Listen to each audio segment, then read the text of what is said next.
అందరికీ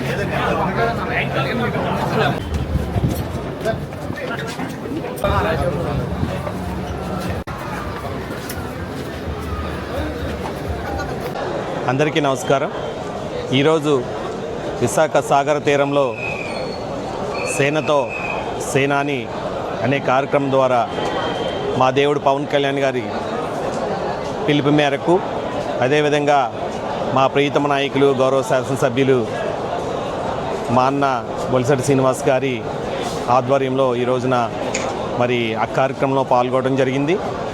మరి ఏదైతే పార్టీ యొక్క దిశానిర్దేశం కార్యక్రమంలో మరి పవన్ కళ్యాణ్ గారు మా అధినేత చాలా క్లియర్గా చెప్పడం జరిగింది.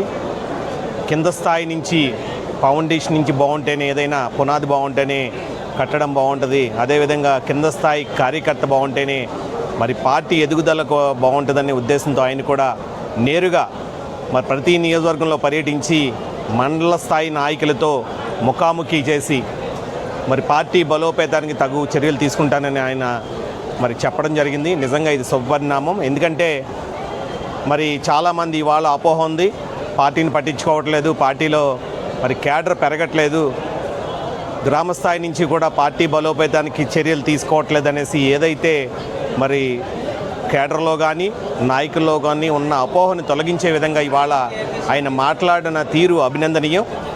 నిజంగా మరి అదే కనుక జరిగితే మరి 2029లో మరి పార్టీ ఏ విధంగా ఉంటుందో మనందరికీ తెలుసు. ఎందుకంటే యువత అత్యధిక బలం కలిగిన పార్టీ.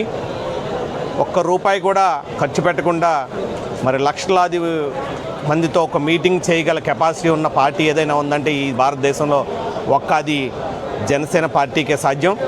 నిజంగా అటువంటి పార్టీని సంస్థాగతంగా పెంచగలిగితే ఈ భారతదేశంలోని అతి గొప్ప పార్టీగా అవతరిస్తుంది అని చెప్పడానికి ఎటువంటి సందేహం లేదు. మరి ఏదైతే అదేవిధంగా పవన్ కళ్యాణ్ గారి యొక్క ఆలోచనలు, ఆయన యొక్క సిద్ధాంతాలను పుణుకుపుచ్చుకున్న వ్యక్తి మా గౌరవ శాసనసభ్యులు శ్రీ బొలిశెట్టి శ్రీనివాస్ గారు. నిజంగా ఆయన చేసిన సేవలు ఇవాళ మరి నియోజకవర్గంలో గతంలో ఎప్పుడు ఏ ఎమ్మెల్యే చేసుండ్రు, మరి భవిష్యత్తులో కూడా. ఎందుకంటే కార్యకర్తలను ఒక బెడ్రూమ్లో కూడా కూర్చోబెట్టుకుని మాట్లాడగలిగే వెసులుబాటు ఉన్న ఎమ్మెల్యే నాకు తెలిసి ఈ 175 నియోజకవర్గంలో ఒక్క బొలిశెట్టి శ్రీనివాస్ గారే. మరి కేడర్తో ఎప్పుడు మమేకం అవుతూ మరి దిశానిర్దేశం చేస్తూ ఇవాళ జనసేన కంచుకోటగా తయారు చేసినటువంటి తాడేపల్లిగూడెంలో నిజంగా మేమందరం కూడా ఆయన కింద పనిచేయడం నిజంగా మా అందరి అదృష్టంగా భావిస్తూ మరి నిజంగా ఈ కార్యక్రమంలో ఈ మీటింగ్లో కళ్యాణ్ గారితో పాలు పంచుకోవడం నిజంగా మా పూర్వజన్మ సుకృతం అని భావిస్తూ సెలవు తీసుకున్నాను. జై హింద్, జై జనసేన.